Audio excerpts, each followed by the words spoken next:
Hello, welcome back for part 2. This time around we're going to take a look at the data access object pattern. So we'll just cover the theory in this one, and then in a later part we're going to actually do some implementation. But theory first.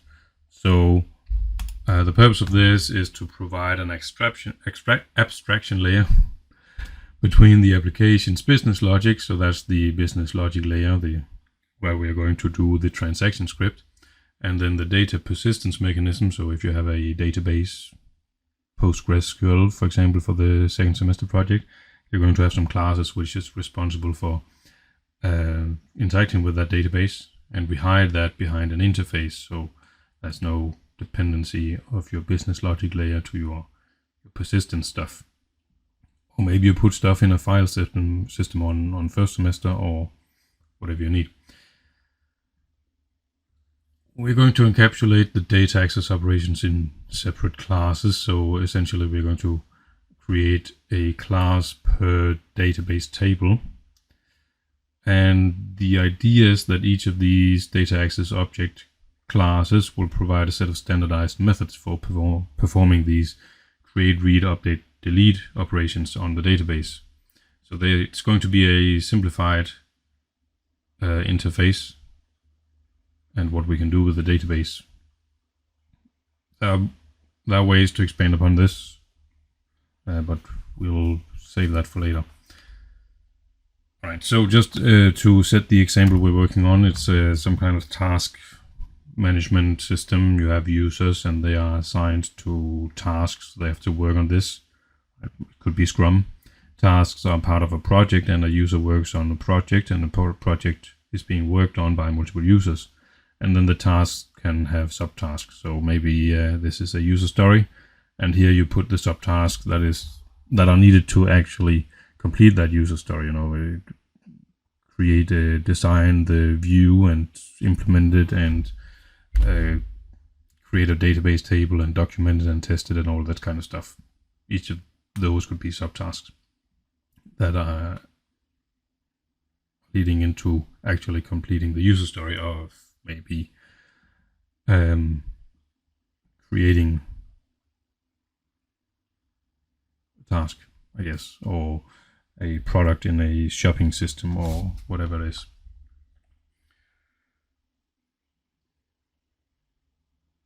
Alright, so the data access object interface could look like this.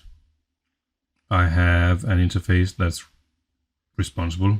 It doesn't do anything, but it promises these features for users. We can create a new user. So essentially whatever user I provide here will be saved in the database. I can find a user by some ID. Maybe it's an integer, or maybe it's a universal unique identifier, or what have you. Maybe it's a string username. I use find. You can use method call. You can call it get or fetch or load or whatever you want.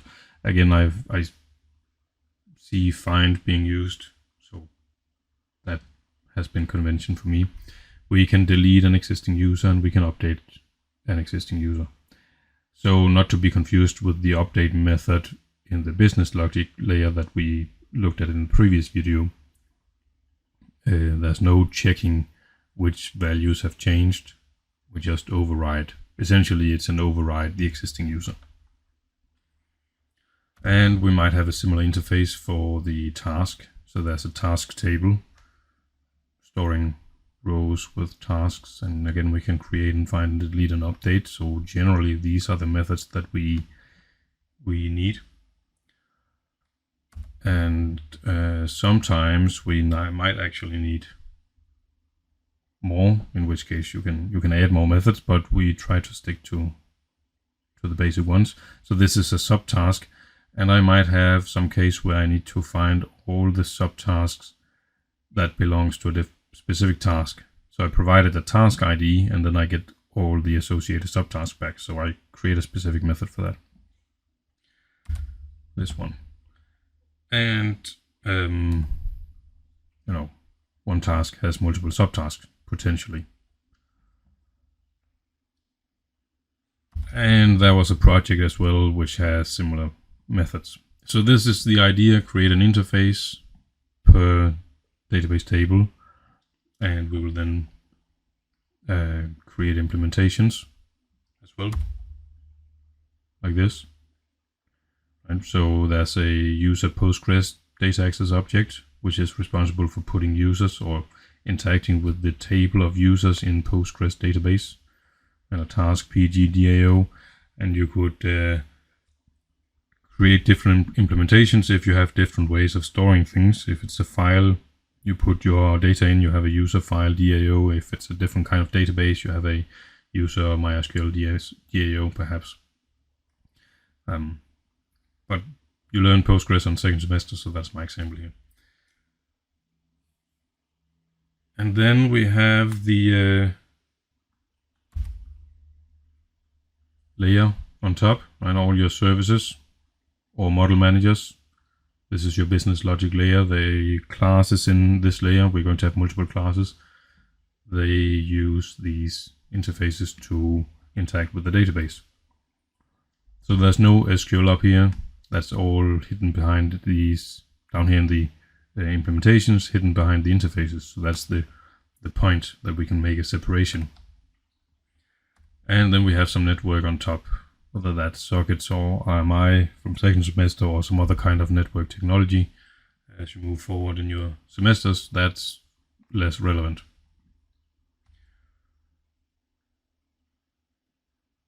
All right, so I did have that data model, almost a global relations diagram shown previously, and we need a mirror of that, equivalence of that in our system. So I'm going to have a user class and a task class and a subtask class. And here's just a comment that sometimes you may find it easier to slack on the object-oriented programming principles and adopt a database principles regarding relationships between them. So for example, if you have a task that consists of 0 to many subtasks, the object-oriented programming approach would be to have a list of subtasks, array list, linked list, collection, whatever you need, but some kind of list of subtasks. And that's, so we have an association here. And this might be complex to load from the database and slightly inconvenient if this sort of grows with relationships between all of your objects. For example, the project has a list of tasks, and the task has a list of subtasks, and the task also has a user, and so on. So you have many associations, and that can become inconvenient. So the other approach is to look at the relational database. What do we do here? We use foreign keys. So the subtask would instead keep track of the ID of the task. So that's a foreign key to the task. So I had that method, find subtasks by task ID, give the task ID, and then I can just find all the subtasks which matches that ID. And maybe you need both approaches. Maybe that's convenient for you. You figure out where to start, and then you expand your model as needed over the course of the project. So maybe this is the simple start. This can become more complex, but maybe you do need to load a task with all subtasks. Alternatively, you need to load a task, and then you need to load all subtasks separately. So either way. All right. This is the idea. You have the interfaces per and implementations per table, and then you need some kind of matching data model. So we might say the data model is owned by the data access layer. All right, what's the benefit? Why do we care about this approach? We have separation of responsibilities. Each data access object owns their own specific domain object. So you have a task DAO, which is responsible for tasks. You have a user DAO, which is responsible for users, and so on. So we have this separated out. It's easier to work in parallel. Then one student can work on the task DAO and the other can work on user DAO, and there will be no merge conflicts when you push to Git, because separate classes. So separation is good. We also have separations between the layers.